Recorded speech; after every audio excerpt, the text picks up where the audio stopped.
Hello aspirants, PCS empire में आपका स्वागत है। इस वीडियो में हम लोग झारखंड लोक सेवा आयोग द्वारा आयोजित सीडीपीओ की परीक्षा जो कि 10 जून 2024 को आयोजित करवाई गई थी, उसके पेपर 1 का आंसर की देखने वाले हैं। मैंने पूरी कोशिश किया है कि इस वीडियो में आप लोगों को सब प्रश्नों के सभी के सही उत्तर प्रोवाइड करवाऊं। अगर गलत भी होते हैं तो मुश्किल से 1 या 2 प्रश्नों के उत्तर ही गलत होंगे, क्योंकि गलतियां तो भगवान से भी होती है और हम तो महज एक इंसान ही हैं। तो चलिए, वीडियो में आगे बढ़ने से पहले यदि आप लोग चैनल पर पहली बार आए हैं तो प्लीज चैनल को सब्सक्राइब कर लें और बेल आइकन को ऑल पर सेट कर लें। और वीडियो पसंद आए तो वीडियो को लाइक करना ना भूलें। और अंत में आप लोगों के कितने अंक आ रहे हैं पेपर 1 में कमेंट बॉक्स में बताना ना भूलें। तो चलिए शुरू करते हैं यह वीडियो। देखिए, जैसा कि पहला प्रश्न था कि बेटी बचाओ और बेटी पढ़ाओ योजना किस वर्ष शुरू की गई थी, तो इसका जो सही उत्तर होगा वो होगा ऑप्शन नंबर सी, 2015। ठीक है, 2015 में बेटी बचाओ बेटी पढ़ाओ योजना स्टार्ट की गई थी। और इस वीडियो में हम लोग ज्यादा डिस्कस नहीं करेंगे, केवल और केवल मेरा उद्देश्य है आप लोगों को आंसर बता देना, ताकि आप लोग जल्द से जल्द जो है अपने उत्तर को चेक कर लेंगे। ठीक है, नेक्स्ट प्रश्न था कि बाल अधिकारों के कार्यान्वयन की निगरानी के लिए कौन सी संस्था जिम्मेदार है, तो इसका जो आंसर हो जाएगा वो भी हो जाएगा ऑप्शन नंबर सी, राष्ट्रीय बाल अधिकार संरक्षण आयोग। नेक्स्ट प्रश्न था कि भारतीय संविधान का कौन सा भाग नागरिकता से संबंधित है, तो आप लोगों को पता ही होगा कि भाग 2 अनुच्छेद 5 से 11 तक जो है वो नागरिकता से संबंधित है। इसके बाद चौथा नंबर प्रश्न था कि सार्वजनिक जनहित याचिका यानी कि पीआईएल की अवधारणा किस न्यायिक निकाय द्वारा की गई थी, तो इसका सही उत्तर हो जाएगा ऑप्शन नंबर ए, भारत का सर्वोच्च न्यायालय। ठीक है ना, आप लोग एक बाल कृष्ण अय्यर जी का नाम जानते होंगे और एक आप लोग को जानते होंगे पीएन भगवती का नाम, है ना। इन लोगों ने ही पीआईएल की अवधारणा के लिए जो है सो लाया था। इसके बाद नेक्स्ट प्रश्न है कि संविधान के अनुच्छेद 1 के अनुसार भारत का क्षेत्र निम्नलिखित में से किससे मिलकर बनेगा, तो देखिए, भारतीय संविधान का जो अनुच्छेद 1 है इसके अकॉर्डिंग भारत का क्षेत्र जो है वो राज्य, यूनियन टेरिटरी और ऐसे क्षेत्र जिनका अधिग्रहण किया जा सकता है, ये तीनों से मिलकर बनेगा। ठीक है ना, तो इसलिए हमारा ऑप्शन नंबर डी जो है वो सही हो जाएगा। इसके बाद नेक्स्ट प्रश्न देखिए, 6 नंबर प्रश्न पूछा गया था कि निम्नलिखित में से कौन सा शब्द जो है वो 42nd अमेंडमेंट के द्वारा प्रस्तावना में जोड़ा गया था, तो देखिए इसमें 3 वर्ड जोड़े गए थे, एक समाजवाद था और एक धर्मनिरपेक्ष था और एक अखंडता था। ठीक है ना, तो इंटीग्रिटी जिसे हम लोग बोलते हैं, तो इसलिए यहाँ पे जो आंसर हो जाएगा वो आपका 2 हो जाएगा और 4 हो जाएगा, तो इसलिए हमारा ऑप्शन नंबर सी जो है यहाँ पे सही हो जाएगा। ठीक है, समाजवाद और धर्मनिरपेक्ष ही जोड़ा गया था इसमें से। इसके बाद देखिए 7वां नंबर प्रश्न था कि 1950 और 60 के दशक में भारतीय दलीय राजनीति का विश्लेषण करते समय कांग्रेस प्रणाली यानी कांग्रेस सिस्टम शब्द किसने गढ़ा था, तो इसका सही उत्तर हो जाएगा option number D, Rajni Kothari ने। इसके बाद नेक्स्ट प्रश्न है कि निम्नलिखित में से कौन से राज्य के नीति निदेशक सिद्धांतों में शामिल है, तो देखिए 8 नंबर प्रश्न जो है कि नीति निर्देशक में कौन-कौन शामिल है, तो यहाँ पे आपका पुरुष और महिलाओं के लिए समान कार्य के लिए समान वेतन, काम करने का अधिकार और बेरोजगारी की स्थिति में सार्वजनिक सहायता, ये तीनों के तीनों शामिल हैं, इसलिए ऑप्शन नंबर सी हमारा जो है यहाँ पे सही हो जाएगा। इसके बाद 9 नंबर प्रश्न देख लेते हैं। 9 नंबर प्रश्न है कि यदि लोकसभा में अध्यक्ष और उपाध्यक्ष दोनों के पद रिक्त होते हैं तो पद के कर्तव्यों का पालन कौन करेगा, तो इसका सही आंसर होगा ऑप्शन नंबर सी कि लोकसभा का कोई भी ऐसा सदस्य जिसे राष्ट्रपति इस उद्देश्य के लिए नियुक्त करता है। ठीक है ना, चलिए इसके बाद नेक्स्ट प्रश्न हम लोग 10वां नंबर प्रश्न देखते हैं कि पंचायतों को संवैधानिक मान्यता देने की मांग करने वाली प्रथम समिति कौन सी थी, तो देखिए ऑप्शन के अकॉर्डिंग जो है ये आपका option number B, Ashok Mehta समिति हो जाएगी। ठीक है, जो कि आपको 1977 में आई थी। दरअसल अशोक मेहता समिति ने यह सिफारिश की थी कि पंचायती राज संस्थाओं को संवैधानिक मान्यता दी जानी चाहिए, और अगर हम संवैधानिक संस्थाओं को मान्यता दे देते हैं तो इससे क्या होगा कि उन्हें एक उपयुक्त हैसियत के साथ ही सतत सक्रियता का आश्वासन भी मिलेगा। ठीक है ना, ये अशोक मेहता समिति की रिपोर्ट में लिखा गया था, तो इसलिए यहाँ पे जो आंसर हो जाएगा वो हो जाएगा हमारा option number B, Ashok Mehta समिति। इसके बाद नेक्स्ट प्रश्न है कि भारतीय राष्ट्रपति के लिए महाभियोग प्रस्ताव है, तो देखिए महाभियोग प्रस्ताव जो आता है वो अर्ध न्यायिक प्रक्रिया है। ठीक है ना, ये कौन सी प्रक्रिया है, तो ये अर्ध न्यायिक प्रक्रिया है। इसके बाद हम लोग नेक्स्ट प्रश्न देखते हैं कि किस समिति के सुझाव पर मौलिक कर्तव्य संविधान में शामिल किए गए थे, तो इसका जो सही उत्तर हो जाएगा वो हो जाएगा ऑप्शन नंबर डी, स्वर्ण सिंह समिति। इसके बाद 13वां नंबर प्रश्न था कि नीति आयोग के वर्तमान उपाध्यक्ष कौन है, तो इसका सही उत्तर हो जाएगा ऑप्शन नंबर बी, सुमन बेरी जी। इसके बाद नेक्स्ट प्रश्न था जो कि 14th नंबर प्रश्न था कि कौन सा राज्यों के संसाधनों का हस्तांतरण है जो वित्त आयोग अनुदान के अंतर्गत आता है, तो इसका जो सही आंसर हो जाएगा वो हो जाएगा आपका ऑप्शन नंबर सी कि राज्य आपदा न्यूनीकरण निधि के लिए सहायता अनुदान। ठीक है, तो 14 का सी नंबर ऑप्शन हमारा सही हो जाएगा। 15वां नंबर प्रश्न था कि सरकार के राजस्व व्यय में निम्नलिखित में से कौन शामिल है, तो सरकार का जो राजस्व व्यय है उसमें आपका वेतन, पेंशन, ब्याज, अनुदान एवं सब्सिडी पर जो व्यय होते हैं वो शामिल है, तो ऑप्शन नंबर बी हमारा सही हो जाएगा। इसके बाद हम लोग नेक्स्ट प्रश्न देखते हैं कि 2020-21 के दौरान भारतीय अर्थव्यवस्था की साल दर साल जीडीपी वृद्धि दर 5.8% थी, जो कि 2021-22 में बढ़कर 9.1% हो गई, और वर्ष 22-23 में यह घटकर कितनी हो गई? तो इसका जो सही उत्तर हो जाएगा वो हो जाएगा आपका ऑप्शन नंबर सी, 7.3%। ठीक है। इसके बाद नेक्स्ट प्रश्न हम लोग देखते हैं कि 12वीं योजना की रिपोर्ट के अनुसार 11वीं योजना अवधि के दौरान कृषि विकास के मोर्चे पर हासिल की गई सफलता का क्या कारण था? तो इसका जो है ऑप्शन नंबर ए हो जाएगा, नई तकनीकों को अपनाना। इसके बाद हम लोग नेक्स्ट प्रश्न देखते हैं कि छठी आर्थिक जनगणना रिपोर्ट के अनुसार कुल आर्थिक गतिविधियों में ग्रामीण आर्थिक गतिविधियों और शहरी आर्थिक गतिविधियों का क्रमशः कितना हिस्सा था? तो इसका जो सही आंसर हो जाएगा वो हो जाएगा आपका ऑप्शन नंबर बी, 59.48% और 40.52%, यानी कि ऑप्शन नंबर बी हमारा सही हो जाता। इसके बाद हम लोग नेक्स्ट प्रश्न देखते हैं, जो कि है आपका कि शेयरों के विनिवेश पर रंगराजन समिति 1993 की सिफारिश के अनुसार सार्वजनिक क्षेत्र के लिए आरक्षित उद्योगों के लिए विनिवेशित न्यायपरस्ता का प्रतिशत क्या था? तो इसका जो सही आंसर हो जाएगा वो हो जाएगा आपका ऑप्शन नंबर ए, 49%, और असाधारण मामलों में यह 74% तक जा सकता है। ठीक है, तो ऑप्शन नंबर ए हमारा सही हो जाएगा 19 का। इसके बाद हम लोग 20 नंबर प्रश्न देखते हैं कि प्रधानमंत्री गरीब कल्याण अन्न योजना की शुरुआत कब की गई थी? ये हमसे पूछा जा रहा है। तो इसका सही आंसर हो जाएगा 2020, यानी कि ऑप्शन नंबर सी हमारा सही हो जाएगा। नेक्स्ट प्रश्न था कि कौन सी योजना है जो कि ग्रामीण नियोजन के लिए सटीक भूमि रिकॉर्ड बनाने और संपत्ति से संबंधित विवादों को कम करने की सुविधा प्रदान करती है? तो ये ऑप्शन नंबर बी, स्वामित्व योजना है। ठीक है, तो यानी 21 का बी हो जाएगा। इसके बाद हम लोग नेक्स्ट प्रश्न देखते हैं कि वर्तमान में भारत का बाह्य वित्त पोषण का सबसे बड़ा स्रोत कौन सा है? तो ये ऑप्शन नंबर ए हो जाएगा, विदेशों से धन प्रेषण। इसके बाद नेक्स्ट प्रश्न देखते हैं हम लोग कि आईसीडीएस योजना का उद्देश्य कौन सा नहीं है? ये हमसे पूछा जा रहा था। तो जब आप इसको पढ़ेंगे तो ये तीनों आपको जो है आईसीडीएस योजना के उद्देश्य हैं, परंतु ऑप्शन नंबर डी जो है माताओं के लिए रोजगार प्रशिक्षण प्रदान करना, ये आईसीडीएस का उद्देश्य नहीं होता है। तो इसलिए ऑप्शन नंबर डी हमारा यहाँ पे सही उत्तर हो जाएगा।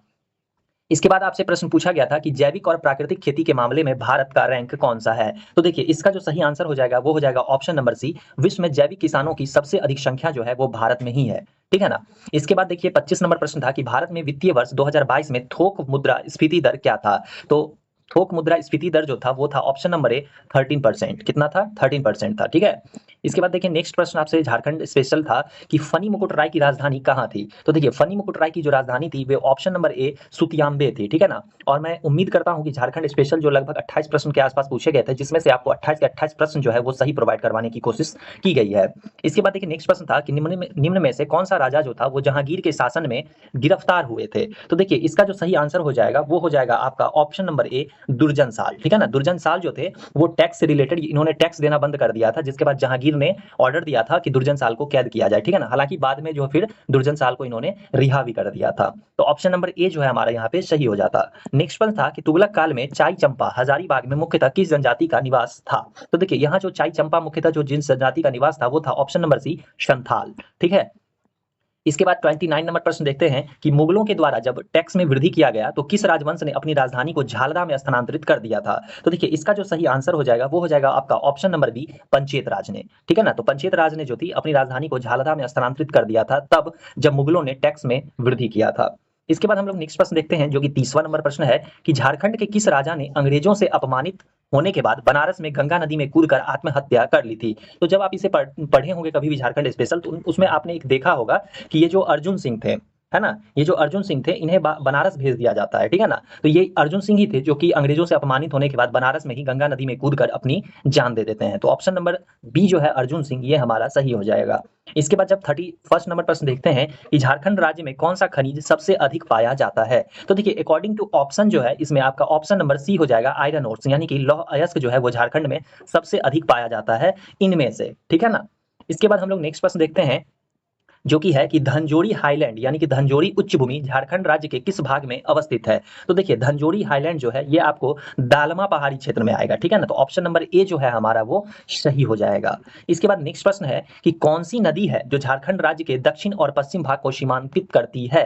तो इसका जो सही उत्तर होगा वो ऑप्शन नंबर बी हो जाएगा, शंख नदी और कनहर नदी। ठीक है ना। शंख नदी और कनहर नदी जो है वो झारखंड राज्य के दक्षिणी और पश्चिमी भाग को सीमांकित करती है। इसके बाद हम लोग 34 नंबर प्रश्न देखते हैं कि भारत के संपूर्ण क्षेत्रफल में झारखंड राज्य का कितना प्रतिशत क्षेत्रफल है? तो झारखंड जो है वो ऑप्शन नंबर सी, 2.42% है। ठीक है ना। इसके बाद नेक्स्ट प्रश्न देखिए कि झारखंड राज्य के किस जिला में विंध्यन बालुका प्रस्थ एवं चूना पत्थर पाए जाते हैं? तो इसका ऑप्शन नंबर डी हो जाएगा, गढ़वा जिला।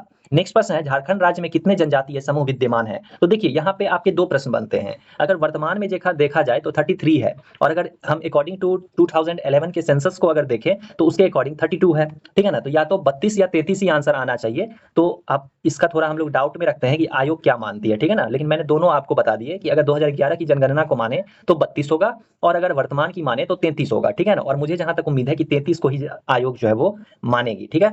चलिए इसके बाद हम लोग नेक्स्ट देख लेते हैं कि 37 नंबर प्रश्न है। 37 नंबर प्रश्न था कि विचार करना था इस पे और बताना था कि कौन सा कथन जो है वो सही है, ठीक है। तो इसे भी हम लोग डाउट में रखते हैं, ठीक है। इस प्रश्न का उत्तर मुझे नहीं मिल पाया है। वैसे मुझे जहां तक लग रहा है कि डी हो सकता है, बट मैं ये नहीं कहूंगा कि ये डी ही होगा, ठीक है। तो इस प्रश्न को हम लोग डाउट में रखते हैं, और अगर आप लोगों को पता है तो आप लोग कमेंट बॉक्स के माध्यम से हमें जरूर बताएंगे। इसका आंसर मुझे नहीं मिल पाया है, तो इसलिए मैं नहीं चाहता कि आप लोगों को गलत आंसर बताऊं।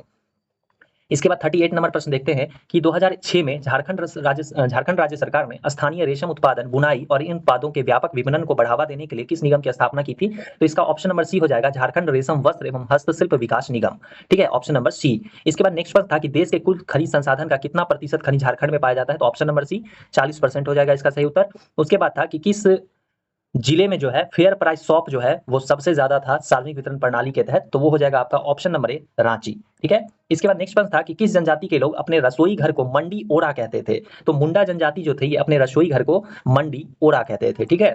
इसके बाद 42 नंबर प्रश्न देखते हैं कि थेंदीरी का संबंध किस जनजाति से था? तो देखिए थेंदीरी जो है इसका संबंध भी मुंडा जनजाति से ही था, यानी कि ऑप्शन नंबर सी जो है हमारा वो सही हो जाएगा। इसके बाद हम लोग 43 नंबर प्रश्न देखते हैं कि जो इरापा का संबंध किस जनजाति से है? तो देखिए जो इरापा का संबंध है वो आपको उराव जनजाति से है, यानी कि ऑप्शन नंबर बी हमारा सही हो जाएगा। इसके बाद था कि शासन दीदी की प्रथा निम्न में से किस जनजाति समूह में प्रचलित नहीं थी?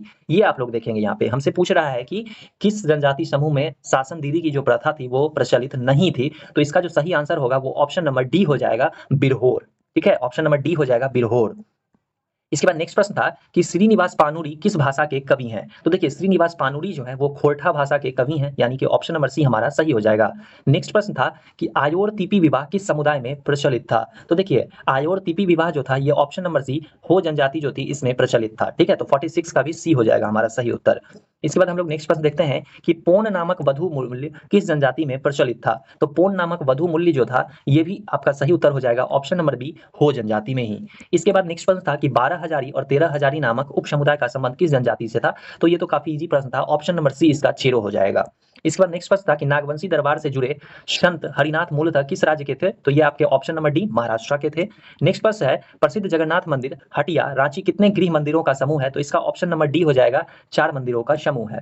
इसके बाद हम लोग 51 नंबर देखते हैं कि प्रयाग प्रशस्ति किस शासक की विजयों के बारे में बताती है? तो इसका सही उत्तर ऑप्शन नंबर बी समुद्रगुप्त हो जाएगा। एहोल अभिलेख किस भाषा में था? तो एहोल अभिलेख जो है ये ऑप्शन नंबर डी संस्कृत भाषा में था। नेक्स्ट प्रश्न है कि आहत सिक्के विकसित वस्तु के उत्पादन के विकास के सूचक हैं, यह किस इतिहासकार ने सबसे पहले बताया था? तो इसका सही आंसर हो जाएगा option number C Romila Thapar. इसके बाद नेक्स्ट प्रश्न है आपका कि जयदेव की जो गीत गोविंद है वो किस भाषा में लिखी गई थी? तो ये ऑप्शन नंबर बी संस्कृत भाषा में लिखी गई थी, ठीक है। उसके बाद तेनालीराम की लोक कथाएं जो है वो लोक दृष्टि है, तो विजयनगर दरबार से। इसके बाद नेक्स्ट प्रश्न है 56 नंबर कि दिल्ली सल्तनत के कौन से शासक थे जिन्होंने पहले 20 साल तक मंत्री के रूप में कार्य किया और फिर अगले 20 साल तक शासक रहे? तो इसका सही उत्तर ऑप्शन नंबर बी हो जाएगा, बलबन। इसके बाद नेक्स्ट प्रश्न देखते हैं कि किस बुद्धिजीवी ने अलाउद्दीन खिलजी के लिए राजस्व के सिद्धांत का प्रतिपादन किया था? तो देखिए 57 नंबर प्रश्न जो है ये भी हम लोग डाउट में ही रखते हैं, हालांकि मुझे जहां तक लग रहा है कि इसका सही आंसर जो है वो अबू बकर बिन मोहम्मद रूहानी होना चाहिए, ठीक है। तो इसका मैं 80% श्योर हूं कि ये होना चाहिए, हालांकि इसे भी मैं अभी फिलहाल जो है वो डाउट में ही रखता हूं, ठीक है। तो हम लोगों ने 2 प्रश्नों को डाउट में रखा है, ठीक है। इसके बाद हम लोग नेक्स्ट प्रश्न देखते हैं कि निम्नलिखित भाषाओं में से कौन सी भाषाएं हैं जो द्रविड़ भाषा की मानी जाती है? तो इसका सही आंसर ऑप्शन नंबर सी हो जाएगा, तमिल, कन्नड़, मलयालम और तेलुगु। इसके बाद नेक्स्ट प्रश्न है कि कौन से सिख गुरु ने आदि ग्रंथ या गुरु ग्रंथ साहिब को संग्रहित किया था? तो इसका सही उत्तर हो जाएगा ऑप्शन नंबर सी, गुरु अर्जुन देव जी ने। इसके बाद नेक्स्ट प्रश्न है अमरकोश हमें एक सूची देता है, तो अमरकोश जो है भूमि के प्रकारों का एक सूची देता है। इसके बाद नेक्स्ट प्रश्न है कि किस शासक ने दक्षिणी प्रदेशों को 5 राज्यों में विभक्त किया था? तो इसका सही उत्तर option number A Alauddin Khilji हो जाएगा। इसके बाद 62 नंबर प्रश्न है कि अस्थायी बंदोबस्त ने जमीन का मालिकाना हक किसे दिया था? तो इसका सही उत्तर ऑप्शन नंबर बी जमींदारों को हो जाएगा। नेक्स्ट प्रश्न है 63 नंबर प्रश्न कि भारत विभाजन के समय यह किसने कहा था कि ब्रिटिश ना तो हिंदुओं के शत्रु हैं और ना ही मुसलमानों के दोस्त, ये पाकिस्तान की स्थापना मुसलमानों के प्रति दोस्ती की भावना के तहत भी नहीं कर रहे हैं बल्कि अपनी अंतर्राष्ट्रीय नीतियों की मजबूरी के अंतर्गत कर रहे हैं? तो इसका जो सही आंसर हो जाएगा वो हो जाएगा आपका ऑप्शन नंबर ए वली खान। ये वली खान का स्टेटमेंट है। इसके बाद गांधी अरविंद समझौता 5 मार्च 1931 यानी कि ऑप्शन नंबर डी। भारत सरकार अधिनियम कब पारित हुआ था? तो 1935। उसके बाद हम लोग 66 नंबर प्रश्न देखते हैं कि अलीगढ़ आंदोलन के गठन में सबसे ज्यादा योगदान रहा सर सैयद अहमद खान यानी कि ऑप्शन नंबर बी। भारतीय नौसेना के विद्रोह के दौरान 19 फरवरी 1946 को कौन सी 3 पार्टियों के झंडे उनके प्रदर्शन में शामिल किए गए थे? तो इसका सही आंसर हो जाएगा ऑप्शन नंबर बी, कांग्रेस का तिरंगा, लीग का हरा व कम्युनिस्ट पार्टी का लाल झंडा। इसके बाद हम लोग 68 नंबर प्रश्न देखते हैं कि चित्तू पांडे के नेतृत्व में भारत छोड़ो आंदोलन के दौरान पहली समानांतर सरकार कहां बनी थी? तो ऑप्शन नंबर सी, बलिया में बनी थी चित्तू पांडे के नेतृत्व में। एक सांप्रदायिकता दूसरे को खत्म नहीं करती, एक दूसरे को खिलाते हैं तथा दोनों को मोटा करते हैं। यह किसका कथन है? तो ये जो है आपका जवाहरलाल नेहरू जी का कथन है। ठीक है, इसके बाद हम लोग नेक्स्ट प्रश्न देखते हैं कि 1936 में जो है 21 पूंजीपतियों ने बंबई घोषणा पत्र पर हस्ताक्षर किए थे। ये क्यों किए थे? तो ये किए थे नेहरू की जो समाजवादी सिद्धांत थे उसकी आलोचना करने के लिए। ठीक है, तो ऑप्शन नंबर ए जो है हमारा यहाँ पे सही हो जाएगा। 1912 का जो दिल्ली षड्यंत्र मुकदमा था इसके नेता कौन थे? तो इसके नेता थे ऑप्शन नंबर बी, रास बिहारी बोस। 1941 तक किस छात्र संगठन के लड़कियों के विंग में 50,000 सदस्य थे? तो इसका सही उत्तर हो जाएगा ऑप्शन नंबर डी, AISF। इसके बाद हम लोग नेक्स्ट प्रश्न देखते हैं कि जनवरी 1940 में महात्मा गांधी CF एंड्रयूज को लिखते हैं कि उसे मेरा बेटा कहा पर परिवार का एक बिगड़ैल बच्चा है। यह उन्होंने किसके लिए लिखा था? तो महात्मा गांधी ने यह लिखा था सुभाष चंद्र बोस के लिए। इसके बाद नेक्स्ट प्रश्न देखते हैं हम लोग कि 1932 में आजादी के आंदोलन में सबसे महत्वपूर्ण घटना कौन सा था? तो देखिए ये जो था ये ऑप्शन नंबर बी हो जाएगा, गांधी जी की भारत वापसी। ठीक है ना, तो इंग्लैंड से गांधी जी जो है गोलमेज सम्मेलन में हिस्सा लेने के बाद वापस आए थे, तो यहाँ पे 1932 जो है हमारा हो जाएगा गांधी जी की भारत वापसी। इसके बाद 75 नंबर प्रश्न देखते हैं कि कौन सा ऐसा षड्यंत्र था जिसे ब्रिटिश लेबर पार्टी ने न्यायिक घोटाला कहा था? तो इसका सही उत्तर जो हो जाएगा वो हो जाएगा आपका ऑप्शन नंबर ए, दिल्ली षड्यंत्र जांच। इसके बाद 76 नंबर प्रश्न देखते हैं जो कि है कि कौन सा शहर मंदिरों की अधिकता के कारण the cathedral city of India के नाम से जाना जाता है? तो ऑप्शन नंबर डी हो जाएगा भुवनेश्वर। मयूराक्षी नदी जो है किसकी सहायक नदी है जो झारखंड से होती हुई पश्चिम बंगाल में बहती है? तो इसका सही ऑप्शन ऑप्शन नंबर डी हो जाएगा, हुगली नदी की सहायक नदी है मयूराक्षी। इसके बाद 78 नंबर प्रश्न था कि झारखंड का कौन सा शहर गंभीर रूप से प्रदूषित क्षेत्र घोषित किया गया है? तो 78 का सही उत्तर हो जाएगा ऑप्शन नंबर बी, धनबाद। इसके बाद हम लोग नेक्स्ट प्रश्न देखते हैं कि सूखाग्रस्त क्षेत्र कार्यक्रम यानी कि DPAP की शुरुआत कब हुई थी? तो ऑप्शन नंबर डी 1973 में हुई थी। नेक्स्ट प्रश्न था कि निम्नलिखित में से कौन सा एक जियोथर्मल पावर संयंत्र है? तो इसका सही उत्तर ऑप्शन नंबर सी हो जाएगा, मणिकरण। इसके बाद नेक्स्ट प्रश्न था कि छोटा नागपुर प्रदेश में अधिकतम घनत्व वाला शहर कौन सा है? तो छोटा नागपुर प्रदेश जो है इसमें सबसे ज्यादा डेंसिटी जो है वो आपको धनबाद की है, इसलिए ऑप्शन नंबर बी हमारा सही हो जाएगा। जास्कर श्रेणी और पीर पांजाल श्रेणी जो है वो स्थित है। तो देखिए जास्कर और पीर पांजाल जो है ये आपको पंजाब हिमालय में स्थित है, तो ऑप्शन नंबर सी हमारा सही हो जाएगा। इसके बाद नेक्स्ट प्रश्न था कि निम्नलिखित में से किस क्षेत्र में भारत के कुल वन का प्रतिशत सबसे अधिक है? तो इसका जो सही आंसर हो जाएगा वो हो जाएगा आपका ऑप्शन नंबर बी, प्रायद्वीपीय पठार और पहाड़ियां। ठीक है, ऑप्शन नंबर बी हमारा सही उत्तर हो जाएगा। इसके बाद हम लोग 84 नंबर देखते हैं कि प्रसिद्ध फूलों की घाटी कहाँ स्थित है? तो यह हिमाचल और उत्तराखंड हिमालय में स्थित है, यानी कि ऑप्शन नंबर बी हमारा सही हो जाएगा। पंचगंगा, दूधगंगा, घाट प्रभा और माल प्रभा जो है वो किसकी सहायक नदी है? तो ऑप्शन नंबर सी, या कृष्णा नदी की सहायक नदी है। निम्न में से किस भारतीय राज्य से कर्क रेखा नहीं गुजरती है? तो बिहार से नहीं गुजरती है, बाकी इन सभी राज्यों से गुजरती है, टोटल 8 राज्यों से होकर गुजरती है। निम्न में से कौन सी गोदावरी नदी की सहायक नदी नहीं है पूछा जा रहा है? तो देखिए ऑप्शन नंबर डी जो है वो आंसर हो जाएगा हमारा, सॉरी कौन सी नदी की सहायक नदी है हमसे पूछा जा रहा है। ठीक है ना, तो यहाँ वर्धा जो है, वर्धा ये सही उत्तर हो जाएगा, ऑप्शन नंबर ए। माफ कीजिएगा, मुझे लगा नहीं है पूछा जा रहा है, जबकि यहाँ पूछा जा रहा है कि गोदावरी नदी की सहायक नदी है, तो ये हमारा वर्धा जो है ये सही हो जाएगा। इसके बाद हम लोग नेक्स्ट प्रश्न देखते हैं जो कि है कि तमिलनाडु, केरल व आंध्र प्रदेश में लाल लेटेराइट मिट्टी किस पेड़ की फसल के लिए उपयुक्त है? तो लाल लेटेराइट मिट्टी जो है वो काजू की फसल के लिए उपयुक्त मानी जाती है, तो ऑप्शन नंबर ए हमारा सही हो जाएगा। नेक्स्ट प्रश्न था कि भारत के किस राज्य से धारवाड़ीय बनावट के कीमती धातु प्राप्त होते हैं? तो धारवाड़ चट्टानें भी पाई जाती हैं कर्नाटक में सबसे ज्यादा, तो आंसर ऑप्शन नंबर बी हमारा कर्नाटक हो जाएगा। इसके बाद नेक्स्ट प्रश्न था जो कि पूछा जा रहा था हमसे कि निम्नलिखित में से कौन सा युग जो है वो सही सुमेलित नहीं है पूछा जा रहा था। ठीक है ना, हमसे नहीं है पूछा जा रहा था, तो यहाँ पे ऑप्शन नंबर डी जो है जो जिला अरुणाचल प्रदेश, यही हमारा क्या है, गलत है। ठीक है, इसके बाद नेक्स्ट है अटाकामा मरुस्थल कहाँ है? तो अटाकामा आप सबको पता होगा उत्तरी चिली में है, तो ऑप्शन नंबर ए जो है हमारा वो सही हो जाएगा। इसके बाद 92 नंबर प्रश्न था कि निम्न में से कौन सा पड़ोसी देश भारत से अत्यधिक मतलब सबसे अधिक अंतर्राष्ट्रीय सीमा साझा करता है? तो ऑप्शन नंबर सी बांग्लादेश हो जाएगा, 40-96 किलोमीटर। इसके बाद नेक्स्ट प्रश्न था कि निम्न में से कौन सा सल्फर डाइऑक्साइड वायु प्रदूषण का संवेदनशील सूचक है? तो इसका ऑप्शन नंबर सी हो जाएगा, लाइकेन और काई। इसके बाद नेक्स्ट प्रश्न था जिसमें आपसे एक स्टेटमेंट दिया गया था और एक पूछा जा रहा था कि कौन सा स्टेटमेंट जो है सही है। तो देखिए मैं इसका केवल आंसर बता देता हूं, इसका जो सही आंसर है कि दोनों स्टेटमेंट सही है, ठीक है ना, लेकिन आर जो है वो एक ही सही व्याख्या नहीं करता है, यानी कि ऑप्शन नंबर बी जो है हमारा वो सही हो जाएगा। ये कोरियोलिस बल की गति दिशा के लंबवत कार्य करती है, ये वाला जो क्वेश्चन था, ठीक है ना, तो इसका सही आंसर जो है ऑप्शन नंबर बी हो जाएगा। इसके बाद हम लोग 95 नंबर प्रश्न देखते हैं, जिसमें आपसे मिलान करने पूछा जा रहा था। तो देखिए, इसका जो कार्बन डाइऑक्साइड हो जाएगा, कार्बन डाइऑक्साइड कहाँ हो जाएगा, तो ये हो जाएगा आपका जीवाश्म ईंधन यानी कि ए का 2, मीथेन हो जाएगा धान की खेती यानी कि बी का 3, नाइट्रस ऑक्साइड हो जाएगा आपका उर्वरक यानी कि सी का 1, और क्लोरोफ्लोरोकार्बन हो जाएगा तरल शीतलक। तो यानी कि हम अगर यहाँ से देखें तो ऑप्शन नंबर डी जो है हमारा वो सही होगा। ठीक है, चलिए इसके बाद देखते हैं हम लोग अल नीनो के बारे में पूछा जा रहा है कि कौन सा स्टेटमेंट जो है वो सही है। तो देखिए, इसका जो सही उत्तर है ऑप्शन नंबर सी है कि दक्षिणी दोलन सूचकांक ऋणात्मक होता है, यही हमारा क्या है, सही है। ठीक है ना। इसके बाद हम लोग नेक्स्ट प्रश्न देखते हैं कि निम्न में से कौन सा जापान के 4 मुख्य द्वीपों में शामिल नहीं है। तो देखिए, होकाइडो है, होन्शु है, शिकोकू है और एक क्यूशु है, लेकिन सांसी जो है ये मुख्य द्वीपों में नहीं है। तो ऑप्शन नंबर डी हमारा सही हो जाएगा। विश्व का कौन सा सबसे बड़ा शहर है जो किसी की राजधानी नहीं है। तो आप ऐसे भी इसे एलिमिनेट कर सकते थे कि कैनबरा कैपिटल है ऑस्ट्रेलिया की, टोक्यो जापान का, और वॉशिंगटन डीसी तो है पता ही है आप लोगों को। तो ऑप्शन नंबर सी जो बी जो है शंघाई, ये चाइना का एक सिटी है ना कि राजधानी है। ठीक है, तो ऑप्शन नंबर बी जो है हमारा यहाँ पे सही हो जाएगा। विश्व का सबसे बड़ा द्वीप समूह कौन सा है, तो इसके अकॉर्डिंग जो है ऑप्शन के अकॉर्डिंग ये इंडोनेशिया हमारा सही हो जाएगा। और लास्ट प्रश्न जो था कि कौन सा देश पर्वतों और नदियों की भूमि कहलाता है, तो म्यांमार हमारा सही उत्तर हो जाएगा, यानी कि ऑप्शन नंबर सी। तो हमने इस टोटल 100 में से 2 प्रश्नों को डाउट की श्रेणी में रखा है, बाकी मैंने 98 प्रश्नों के उत्तर आप लोगों को करवा दिए हैं। अब आप लोगों के कितने अंक आ रहे हैं आप लोग कमेंट बॉक्स के माध्यम से हमें जरूर बताएं। ठीक है, और वीडियो पसंद आया हो तो वीडियो को लाइक करना ना भूलें, और चैनल को सब्सक्राइब नहीं किया है तो प्लीज चैनल को सब्सक्राइब कर लें। मिलते हैं नेक्स्ट वीडियो में, तब तक के लिए जय हिंद।